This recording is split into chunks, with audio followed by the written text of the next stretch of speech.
Buenas tardes. Esta es mi presentación sobre el marco legal y marco normativo general del transporte terrestre de carga, presentada por Juan Francisco Vázquez. Bien, vamos a iniciar hablando de nuestra Constitución Política de 1991. Esta pues es nuestra norma de normas. En la Constitución Política se nos habla de la Constitución del Estado colombiano, sus poderes y las facultades que tiene el jefe del Estado para nombrar, por ejemplo, los ministros.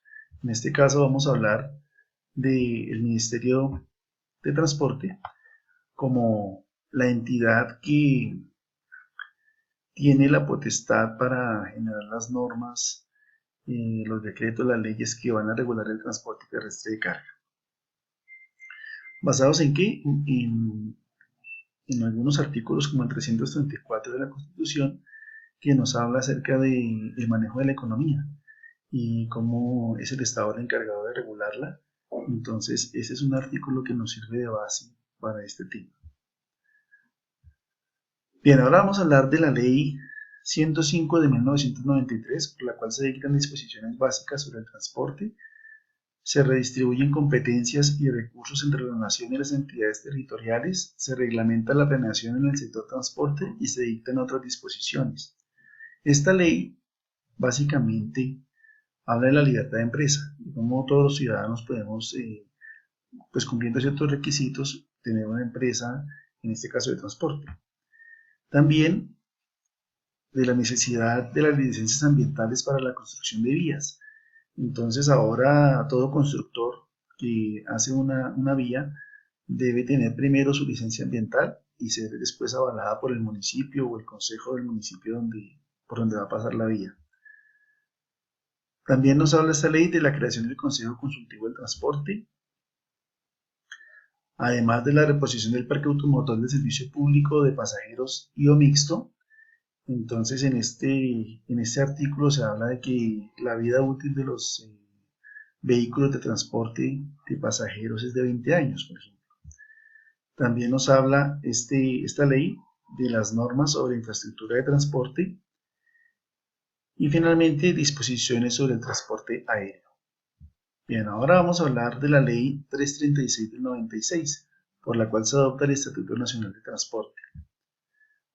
El primer artículo de esta ley, pues como que nos resume de qué se trata. Dice que la presente ley tiene por objeto unificar los principios y criterios que servirán de fundamento para la regulación y reglamentación del transporte público aéreo, marítimo, fluvial, terrestre, masivo y terrestre, y su operación en el territorio nacional de conformidad con la ley 105 del 93 y con las normas que la modifiquen o sustituyan.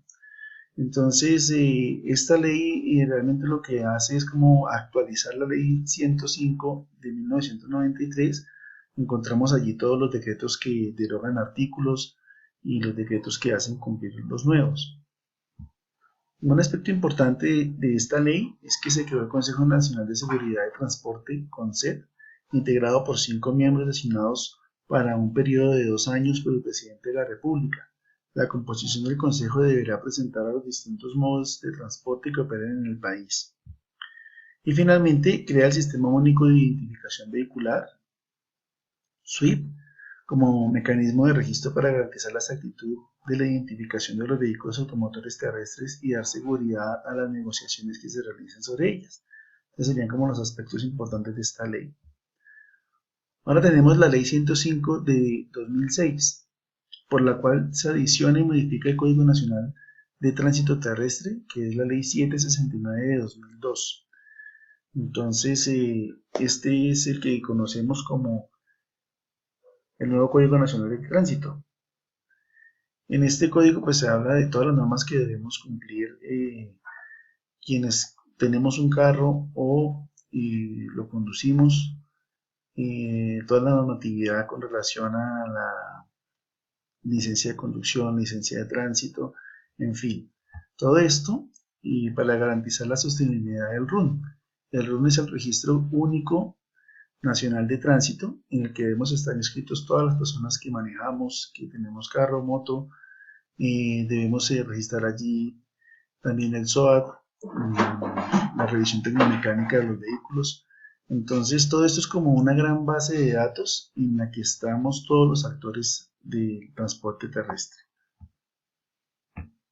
Bien, por último tenemos la ley 1503 de 2011, por la cual se promueve la formación de hábitos, comportamientos y conductas seguros en la vía y se dictan otras disposiciones. Esta ley pues tiene por objeto difundir lineamientos generales en la educación, responsabilidad social y empresarial y acciones estatales y comunitarias para promover en las personas la formación de hábitos, comportamientos y conductas seguros en la vía y en consecuencia la formación de criterios autónomos, solidarios y prudentes para la toma de decisiones en situaciones de desplazamiento o de uso de la vía pública.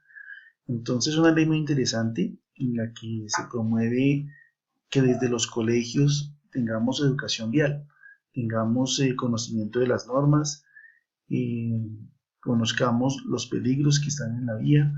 Entonces, como decía, desde la educación básica se pretende dar esta educación que sea continuada, que sea actualizada, para que seamos mejores usuarios de la vía. Bien, esta es la bibliografía de donde se tomó la información. Muchas gracias.